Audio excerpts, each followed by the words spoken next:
Terima kasih Anda masih bersama kami di Sindo Siang. Pemirsa, Kejaksaan Agung Republik Indonesia telah melimpahkan berkas perkara 10 orang tersangka yang diduga terlibat dalam kasus korupsi tata niaga komoditas timah. Jaksa penuntut umum akan melanjutkan proses dakwaan sebelum diajukan ke pengadilan.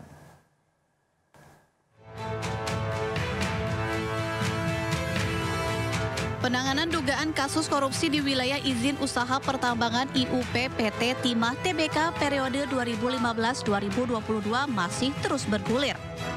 Perkembangan terbaru, penyidik Kejaksaan Agung telah menyerahkan berkas perkara 10 tersangka kepada Jaksa Penuntut Umum di Kejaksaan Negeri Jakarta Selatan. Selain penyerahan berkas, Kejagung juga menyerahkan sejumlah barang bukti seperti dokumen, uang tunai, logam mulia, sertifikat tanah, serta beberapa unit mobil mewah. Pelimpahan oleh penyidik kepada JPU tersebut sebagai proses penyusunan dakwaan sebelum para tersangka diajukan ke persidangan.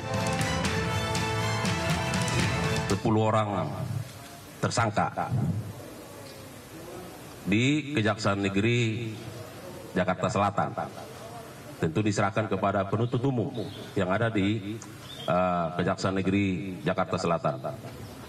Perlu kami sampaikan bahwa hal ini tentu memenuhi maksud dari pasal 139 KUHP, di mana dikatakan bahwa penuntut umum ketika menerima berkas perkara dan sudah nyatakan lengkap akan menentukan sikap apakah perkara ini dapat dilimpahkan ke pengadilan atau tidak.